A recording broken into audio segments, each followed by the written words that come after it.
Voy a entrar en materia directamente porque vamos bastante justos de tiempo. El tema de la familia, pues evidentemente, claro que es un objetivo a destruir. Es un objetivo a destruir por la revolución. Y cuando hablo de la revolución, lo he dicho en más de una ocasión, pero hoy lo repito, creo que debemos considerarla como un proceso muy largo, con distintas etapas, que se van sucediendo y posibilitan la nueva edición del proceso revolucionario con distintos rostros. Pero a partir de la francesa, por no hablar de Lutero y todo lo que trae la Ilustración, pero si pusiéramos como fecha de arranque, por poner una, la Revolución Francesa, luego han venido toda una sucesión de revoluciones, las liberales, la marxista, toda es la misma, solo que van cambiando, como digo, matices, a veces importantes, otras veces no tanto, pero lo que subyace en todo el proceso revolucionario, que llega con claridad, por poner otro hito histórico, hasta los años 60, la famosa revolución sexual o cultural de esa década, es todo lo mismo. Y curiosamente, lo que se puede observar en todo el proceso, desde la francesa hasta la actualidad, es que la familia es el objetivo prioritario. El matrimonio y la familia, la vida y la familia. Cada vez se ha ido radicalizando más el proceso, pero es que ya en la Francia revolucionaria se salen de la era cristiana, la familia ya es perseguida entonces, por supuesto empiezan a introducir una legislación contraria. Voy a centrarme en el caso español, que es de lo que se trata hoy, y durante el siglo XIX, en las revoluciones liberales, vemos cómo sistemáticamente piden dos cosas. ¿Quiénes, antes de entrar en materia, quiénes están moviendo ese proceso revolucionario? Pues aquellas dos fuerzas que Franco incluyó en un mismo grupo a la hora de crear el tribunal que la reprimiera: masonería, por un lado, comunismo, por el otro. León XIII ya dice que son perfectamente afines y que tienen idénticos propósitos. Y desde luego, lo he repetido, pero creo que no sobra decirlo, se trata, en definitiva, también citando a León XIII en Humanum Genus, de destruir hasta sus cimientos todo el orden religioso y civil creado por el cristianismo. Si se trata de lograr eso, pues evidentemente hay que empezar por la familia.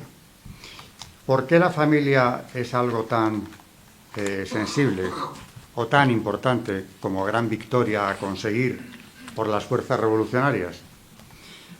Pues hay definiciones muy breves, pero que nos pueden servir como punto de apoyo para arrancar. Yo creo que a los que estamos aquí no se nos oculta la importancia que tiene en la sociedad que haya familias fuertes y que siga existiendo la institución familiar, la auténtica familia, claro. Pero de todas formas, yendo simplemente al catecismo de la Iglesia Católica, en el punto 2207 nos dice que la familia es la célula original de la vida social. Esa sociedad natural donde el hombre y la mujer son llamados al don de sí en el amor y en el don de la vida. Nada menos. La célula original de la vida social. Hay muchísima doctrina pontificia en relación con la familia. Precisamente cuanto más atacada ha sido en los últimos 2 siglos, más documentación vamos a encontrar al respecto. Pero por no salirme y perderme en el hilo que tengo que continuar, sigo con el catecismo, donde también leemos: sin familias fuertes en la comunión y estables en el compromiso, los pueblos se debilitan. ¿De qué se trata entonces? De debilitar a los pueblos. Y naturalmente siempre en un sentido espiritual. Estamos en una revolución que ha buscado siempre, desde la francesa hasta la actual, hoy se ve más claramente incluso, establecer o conseguir llevar a culminación un proyecto de dominio universal. La masonería fue una internacional. Realmente es la primera gran internacional, porque nace en Inglaterra en el siglo XVIII, pero se ha extendido por todo el continente europeo, incluyendo los países católicos. A mediados del siglo XVIII ya tenemos condenas pontificias, Clemente XII, Benedicto XIV, y ya no han parado durante todo el siglo XIX, seguimos encontrándolas, porque es una multinacional, o una internacional, mejor dicho. con un proyecto común, que es lo que aúna a todos los que se inician o dirigen, sobre todo, la secta. Una internacional es también el comunismo, nadie lo oculta, el socialismo lo es también, y beben en las mismas fuentes. El proyecto de disolución de la sociedad, el proyecto de disolución de la sociedad cristiana está igualmente fuerte y representado en el socialismo, en el comunismo, tanto como en la masonería. Parecen fuerzas diferentes, suele asociarse el concepto de masonería a una extracción más ilustrada, más burguesa. Supuestamente la Internacional Socialista o Comunista tendría una base más proletaria. Es mentira, porque en definitiva los dirigentes son de una extracción muy similar, cuando no son también masones, como lo han sido desde luego en el arranque de la revolución. Por ejemplo, en Rusia, 1917, la revolución que conocemos genéricamente como la rusa, tiene 3 etapas que se dan en un mismo año. Las 3 etapas, que son la etapa liberal, la socialista y la comunista, tienen un inicio masónico. En el caso de Kerensky, que es la etapa segunda de la revolución, es que preside un gobierno que es enteramente masónico, socialista, pero masónico, a la vez. No es nada incompatible, sino muy al contrario. Volviendo a la familia, ¿en qué se ha centrado el ataque? Principalmente contra la familia. Pues en algo que estudiamos conjuntamente cuando damos la asignatura de Doctrina Social de la Iglesia, vienen juntos un apartado y otro. Vida y familia. Primero la vida, la defensa de la vida es fundamental. Y se preguntarán por qué. Porque además, por ejemplo, en la ideología masónica, el hombre es el centro de adoración, es lo más elevado. ¿Por qué entonces, si el hombre es lo único digno de adoración, como llegó a decir Rodríguez Zapatero, por qué su dignidad se menoscaba, se destruye por completo dentro de la secta? Porque claro, si el derecho a la vida no existe, la dignidad del hombre se cae. Si Dios sale de la ecuación, no hay dignidad del hombre posible. Sería la criatura más evolucionada, pero algo parecido a un primate que ha llegado más lejos que ninguno. Dios es imprescindible para entender cuál es la dignidad auténtica del hombre. Y en cuanto a la vida, es curioso que el ataque haya ido tan dirigido contra ella, sobre todo en las últimas etapas revolucionarias, concretamente a partir de los años 60, con la revolución sexual que empieza en los Estados Unidos, Europa también, en la universidad.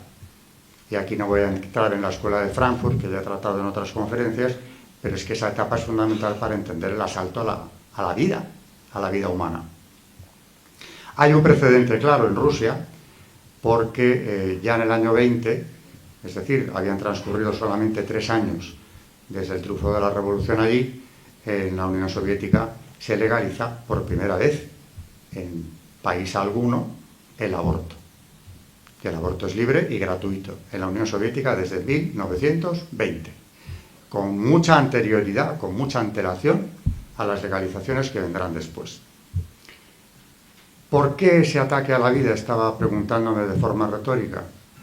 Pues porque si legalizamos la destrucción de vida humana, primeramente con el aborto, luego lo hacemos extensivo a la eutanasia, en fin, hay muchas maneras. El aborto cada vez de una forma más invasiva en cuanto a los derechos, hasta llegar a proclamarlo derecho, no una excepción, como en un primer momento fue en el caso español. Pasamos de exceptuar unos supuestos, en el caso del aborto de Felipe González, la ley del aborto de Felipe González, a que ya con Zapatero, seguimos en la onda del Partido Socialista Obrero Español, es un derecho. Ya hasta la semana 14ª, la mujer puede optar libremente por interrumpir, manejan el lenguaje como les parece, el embarazo o no. No es una interrupción. Una interrupción es otra cosa. Si matas al niño se ha acabado el proceso y no tiene recuperación posible. Decía que legalizando la destrucción de vida humana hemos dado en el centro de la diana. Porque si ese derecho no es defendible, si es cuestionable, ¿qué otros derechos podemos defender? Absolutamente ninguno. La plataforma de cualquier declaración de derechos, por supuesto, es el de la vida. Si ese no lo tenemos o le quitamos importancia, todo lo demás es cuestionable en cuanto a derechos se refiere. Libertad de expresión, etcétera, etcétera. Iré tocando lo que me dé tiempo en el transcurso de este rato, que bueno, que es poquísimo ya. Pero como digo, el derecho fundamental que había que atacar es ese. Ese ya está atacado. Es más, se ha ido blindando hasta llegar al caso de Francia, donde ha ido a la Constitución por obra del presidente Macron. Pero, por cierto, cuando ha hecho esto, tampoco estaba haciendo nada excepcional. La Unión Europea ha votado el informe MATIC en el año 2021, donde declara que es un derecho, el derecho al aborto, y es más, pretende suprimir definitivamente la objeción de conciencia. Es un derecho tan inviolable que quien no, el personal sanitario que no quiera colaborar en él, pues evidentemente estará incurriendo en una dejación de prestación de vida. Es decir, será un delincuente. Así que ya por delante la Unión Europea, hábil colaboradora en todos estos procesos revolucionarios, sobre todo en los últimos tiempos, para implantar esa tiranía final, había ido por delante de Macron. ¿Qué tiene que ver todo esto con el proyecto cuyos autores ya he identificado en un momento? Pues que nunca se han apartado del proyecto en cuestión. En el caso de Macron está agradecidísimo, y lo ha expresado de una y mil veces y de muchas formas, al Gran Oriente de Francia. Las leyes contra la vida y contra la familia, y esto es confesión de masones que han dejado las logias, cito siempre a mi buen amigo Sergio Gallardo, dice que las leyes de ideología de género, que también van contra la familia, por supuesto, se han debatido en las logias, se han planchado en ellas.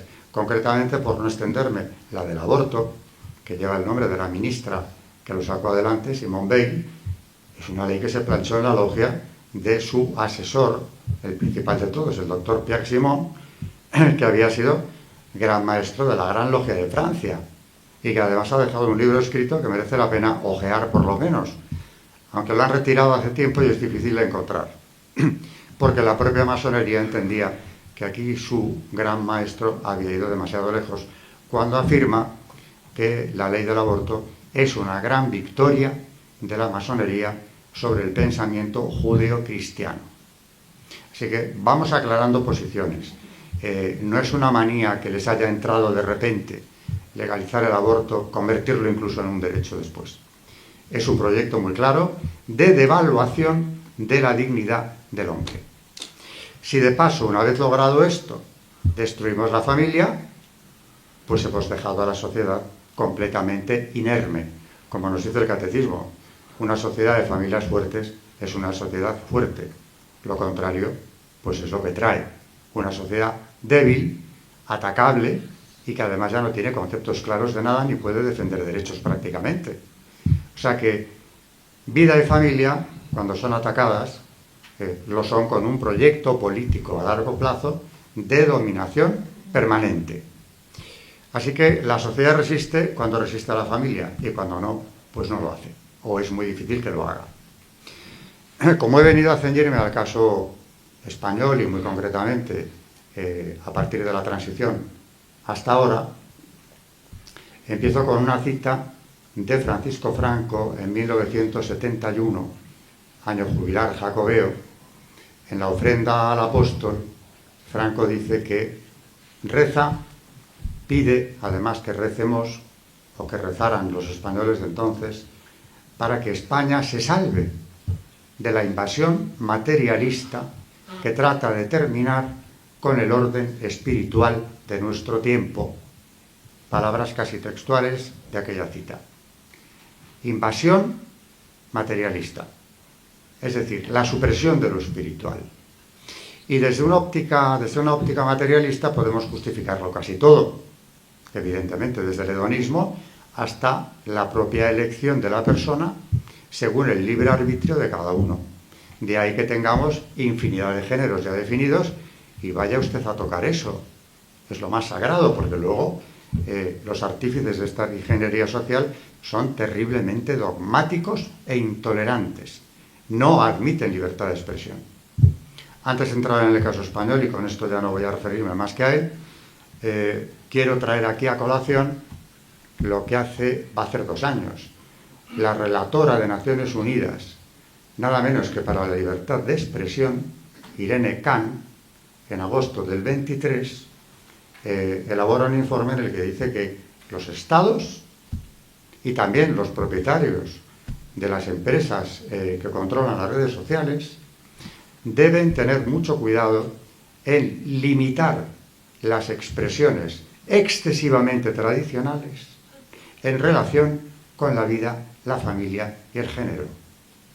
La que tiene por misión, por el cargo, que defender la libertad de expresión, añadiendo que quienes expresen opiniones excesivamente conservadoras, es decir, quienes defiendan vida de familia, están incurriendo en un delito de odio y además están incurriendo en un delito de atropello de los derechos de los grupos transgénero, etcétera, que no se sienten conformes con lo que la biología les dio, incluso en un ataque contra la mujer.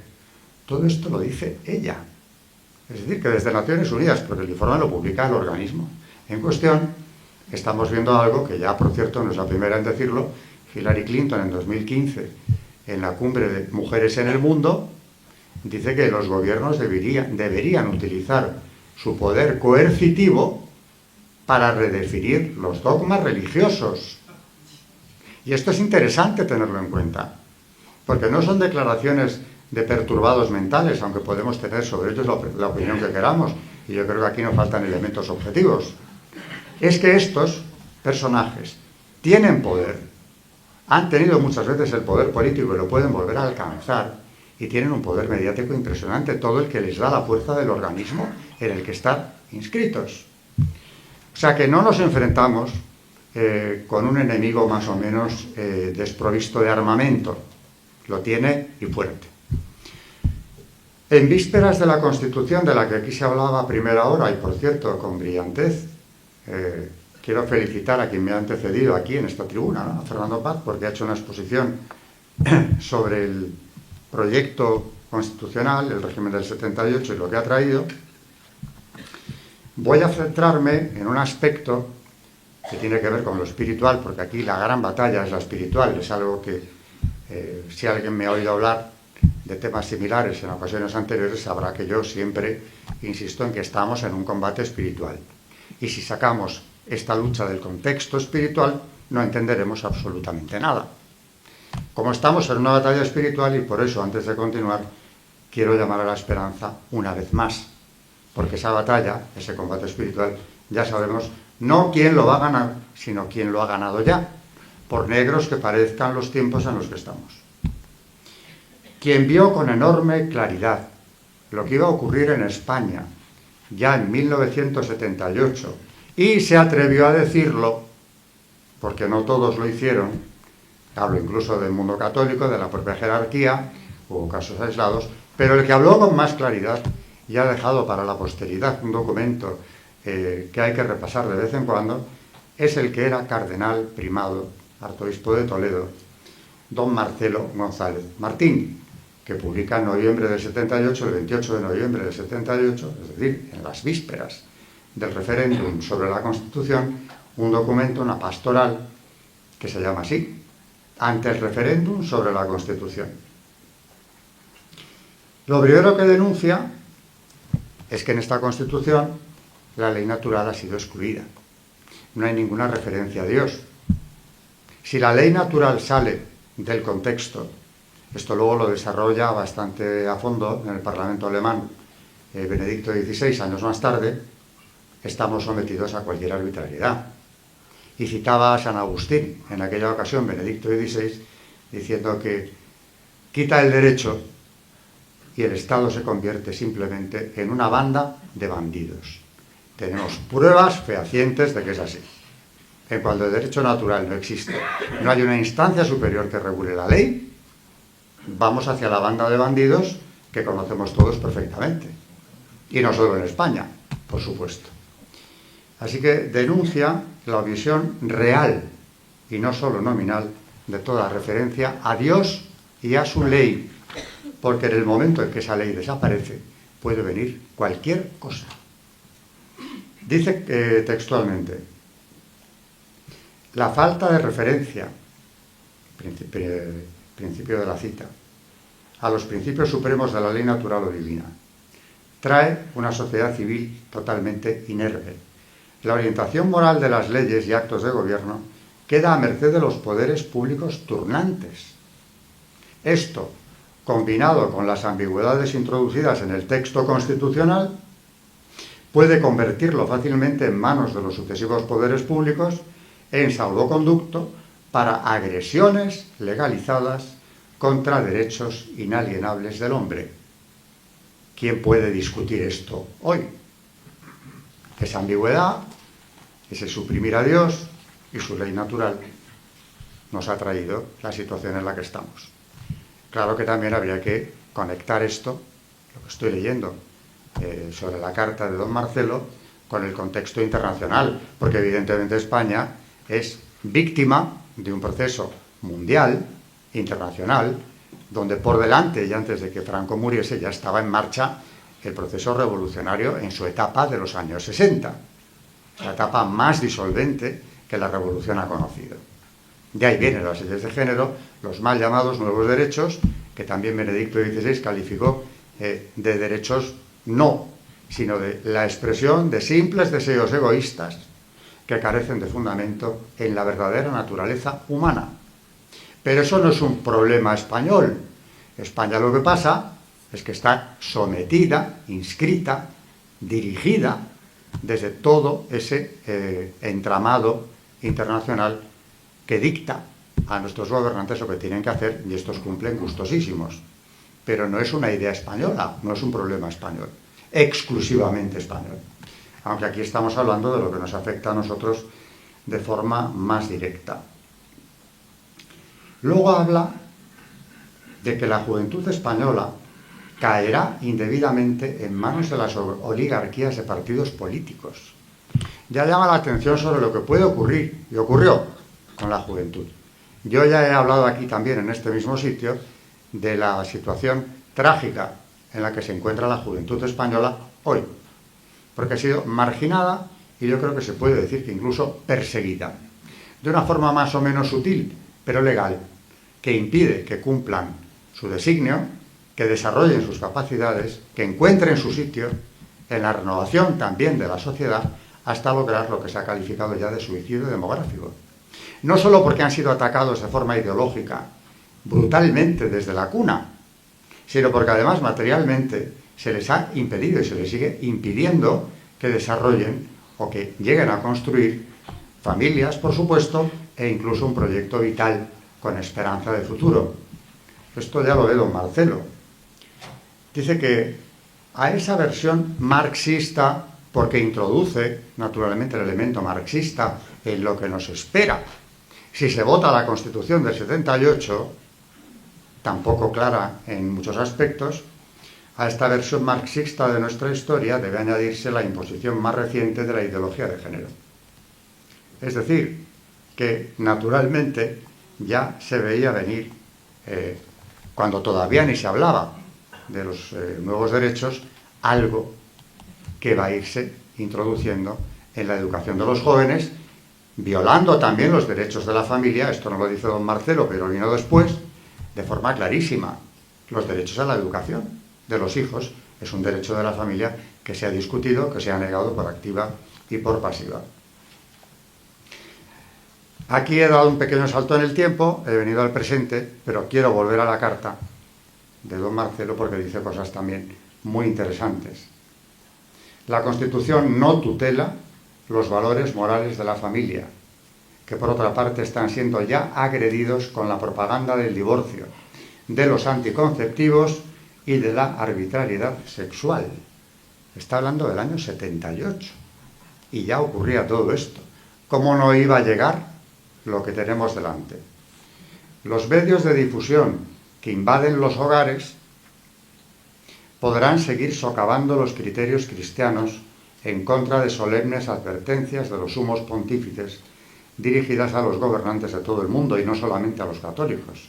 Se abre la puerta para que el matrimonio, indisoluble por derecho divino y natural, se vea atacado por la peste de una ley de divorcio, fábrica ingente de matrimonios rotos y de huérfanos con padre y con madre. No puede ser más denso el párrafo, porque nos está hablando de ese bombardeo ideológico que vendrá luego clarísimamente, que ya se notaba en el 78, y la destrucción del matrimonio con una indefensión absoluta de los hijos habidos en el mismo. También lo habían avisado los sumos pontífices, mucho antes de que lo dijera don Marcelo, ya en el siglo XIX. Pero esto llegó. Y claro, aquí cabría hacer una leve referencia, brevísima, a las cumbres de Naciones Unidas, de las que suelo hablar, sobre todo dos de ellas, las de 1994-1995, la primera sobre población y desarrollo, la segunda sobre la mujer. En ambas convocatorias se atacó a la familia sistemáticamente. Familia y vida. Porque en la cumbre del Cairo lo que se trataba era de imponer la agenda de la representación de Estados Unidos, liderada por Clinton, que lo apoyó sin reservas, de imponer un aborto sin restricciones. No le salió del todo bien. Algunas cosas le salieron por donde no esperaban, como la intervención de la primera ministra pakistaní, de la que esperaban mucho, porque una mujer del mundo islámico, progresista, de izquierdas y dedicada a la política, esperaban que fuera feminista y hiciera un discurso en la dirección que ellos querían. Hizo todo lo contrario. Pero aparte de eso, los países del tercer mundo, que se sabían objeto de las políticas que querían imponerles, se pusieron en bloque en contra.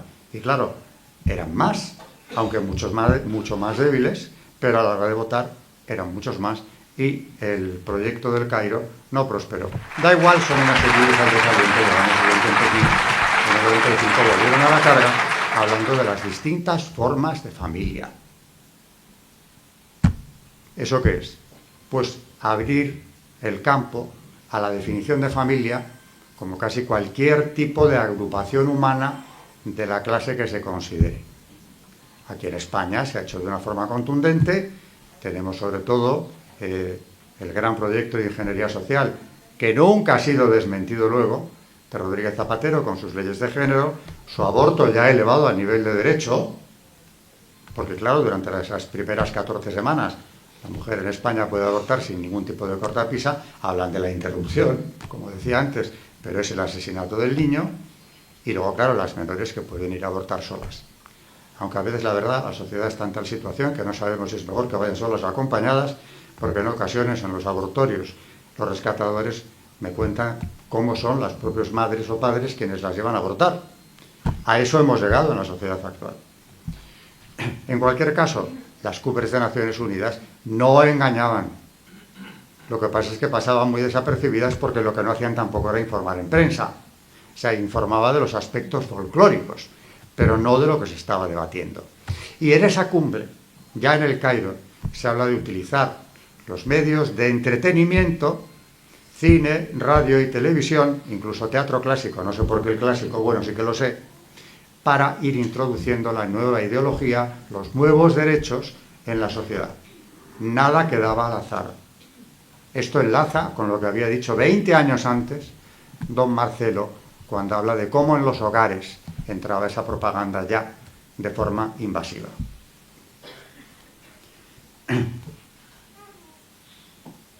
El divorcio no tardó en llegar. Como él profetizaba, el 22 de junio del 81 queda aprobado. Hoy el apoyo, claro, sería mucho mayor, porque el consenso ya es casi unánime.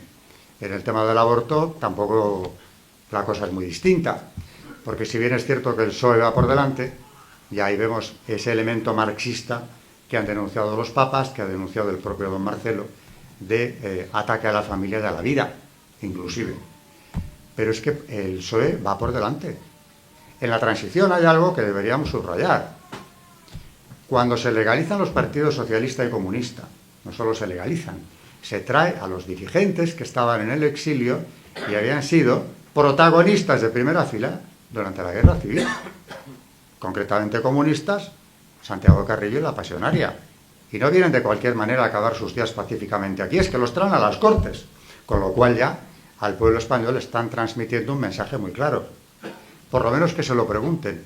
Y no será que aquellos eran los que tenían la razón. Porque han vuelto con todos los honores. Así que eso queda ahí. Y en cuanto al marxismo, pues sí, evidentemente, la batalla contra la vida y contra la familia la ha protagonizado el Partido Socialista Obrero Español de manera más radical cada vez, hasta que ya casi Felipe González puede parecer un conservador, homologable al Partido Popular. Pero yo aquí quiero traer una experiencia personal, quizá muchos de los que estén lo recuerden, que es el debate televisado entre Felipe González y José María Aznar en el año 93, ya de cara a las elecciones. En ese debate, Felipe González llevaba preparado el guión perfectamente para acorralar a su rival, consiguiendo, si es que lo lograba, que clarificase el programa del partido. Y se centró en uno de los puntos clave, que era el del aborto. Yo lo vi con asombro, pero lo vi en directo. Cuando le pregunta por este tema, Aznar contesta otra cosa. Vamos, algo que no tenía nada que ver con el aborto. Felipe sonríe socarrón y le vuelve a presentar la pregunta. ¿Qué va a hacer usted con la ley del aborto? Porque él ya la había introducido. No contestó. Me quedé asombrado y pensé, bueno, no lo quiere decir ahora en campaña electoral, aunque ya eso es muy grave, porque si no lo quiere decir es que encuentra que hay argumentos a favor, pero supongo que en cuanto gobierne lo quitará. Ya sabemos todo lo que pasó. Nada de nada. Muchos años más tarde lo justificaba diciendo que no lo tocó porque había ya un consenso social en España partidario del aborto. Y así nos hemos venido sucediendo hasta la actualidad.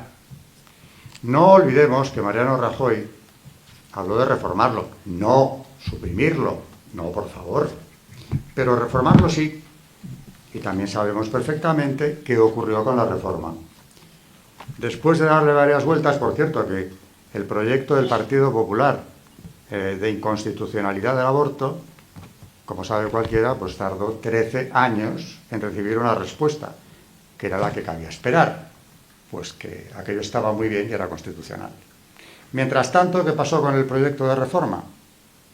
Pues que naturalmente ahí se quedó y no hubo ninguna reforma del aborto. El propio Partido Popular retiró su proyecto. Lo suelo traer, ya no me va a dar tiempo de darle lectura, pero sí destacar aquella carta pastoral de Monseñor Reich Pla, llamar a las cosas por su nombre, donde dice o explica el por qué el Partido Popular ha retirado ese proyecto de reforma de la ley del aborto. Y habla de un imperialismo transnacional que ha presionado fuerte, utilizando naturalmente al lobby LGTB y a todos los que dependen de ese imperialismo económico transnacional, capitalista, para que España no se convirtiera en un ejemplo para Europa y Hispanoamérica en materia abortista. Es decir, que a la hora de la verdad tampoco se sintió con ánimo o no quiso plantarse ante esas fuerzas Mariano Rajoy y retira su proyecto.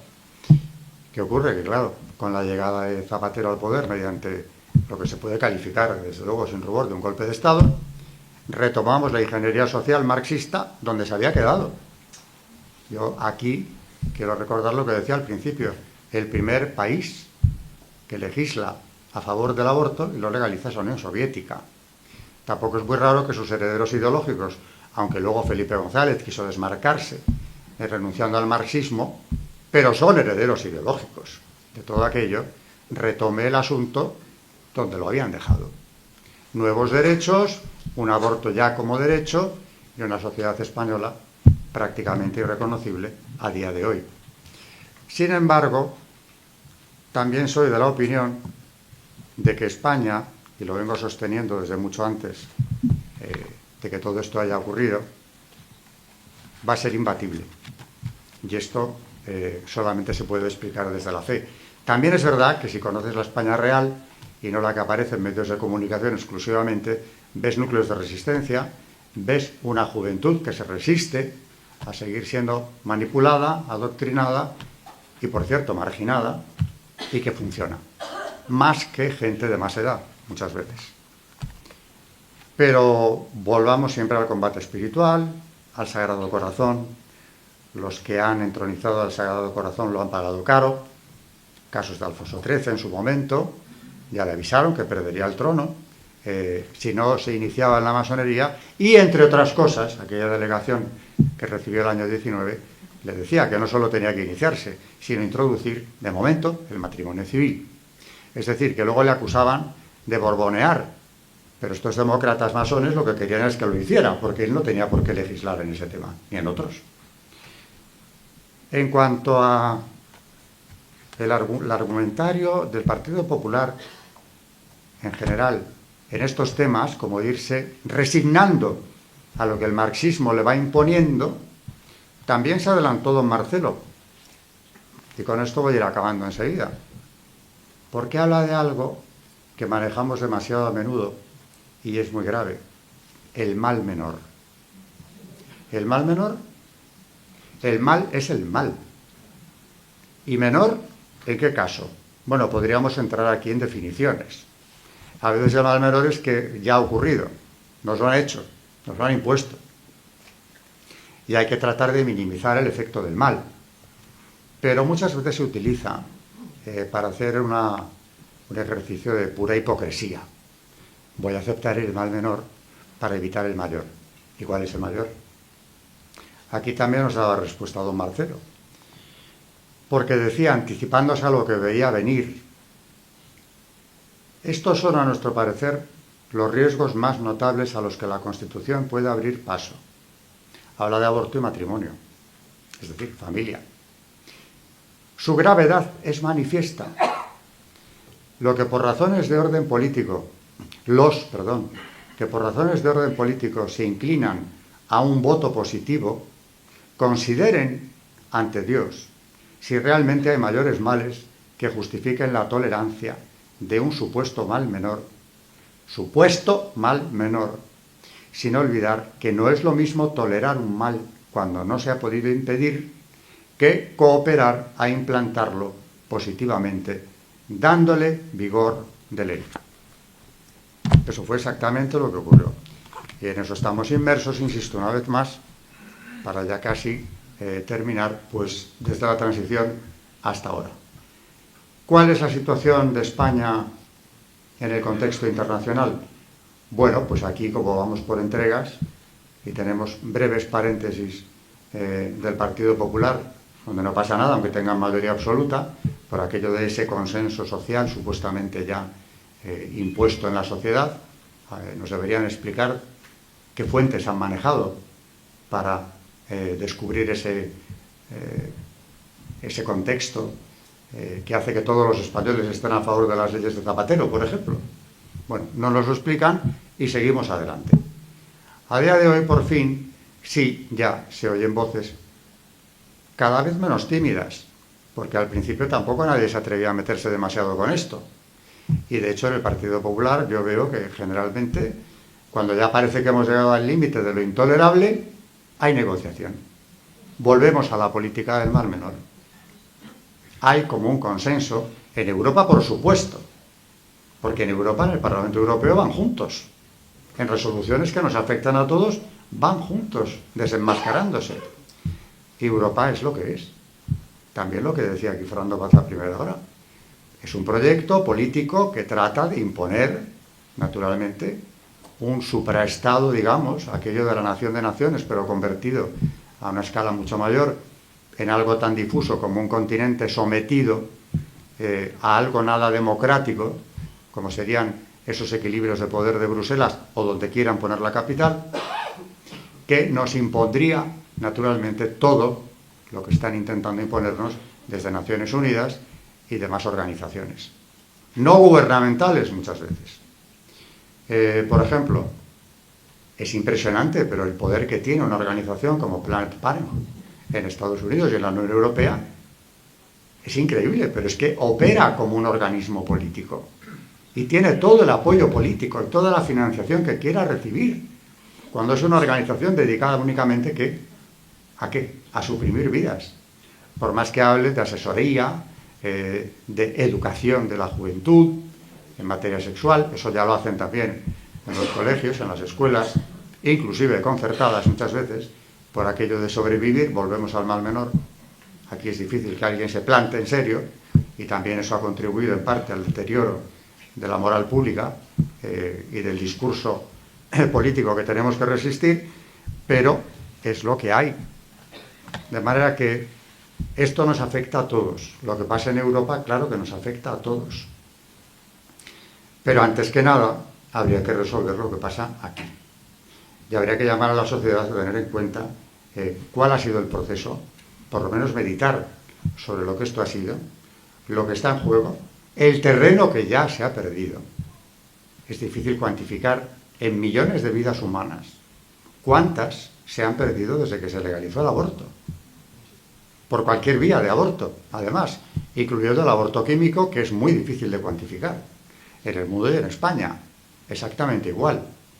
Y también, como decía en Evangelium Vitae Juan Pablo II, tan grave como la pérdida de tantas vidas inocentes, subrayaba siempre lo de inocentes porque no entraba en el debate de la pena de muerte. Vidas inocentes. Tan grave como esa pérdida es el hecho de que la sociedad, sometida a tales presiones, sea ya cada vez más incapaz de diferenciar el mal del bien. Y ese es un problema que también por vía de obra, porque la ley tiene un componente didáctico, y durante generaciones tendemos a identificar justicia con ley, legitimidad con ley. Y hay que dejar claro que hay una gran cantidad de leyes injustas, que carecen de legitimidad desde el punto de vista que se quiera analizar, incluso desde el democrático, y no digamos ya desde el punto de vista moral, y sobre todo desde el supremo, desde el de la fe. Luego, si habláramos para católicos exclusivamente, y aunque no lo hagamos, no puedes comulgar con las dos cosas. O estás conmigo o estás contra mí. No puedes aceptar el mal menor porque en política es lo que me conviene y ahora juego a unas cartas y luego juego a otras, despreciando el decálogo, pisoteándolo inclusive, para volver a utilizarlo cuando te conviene. Porque de eso habremos de ser juzgados. Algunos con más responsabilidad que otros. Pero en cualquier caso, yo también quiero acabar con un mensaje, como dije antes, esperanzador. Y es que el combate ya sabemos quién lo ha ganado. Dicho esto, todos tendremos nuestro juicio particular. Y según nuestros talentos, se nos va a reclamar después.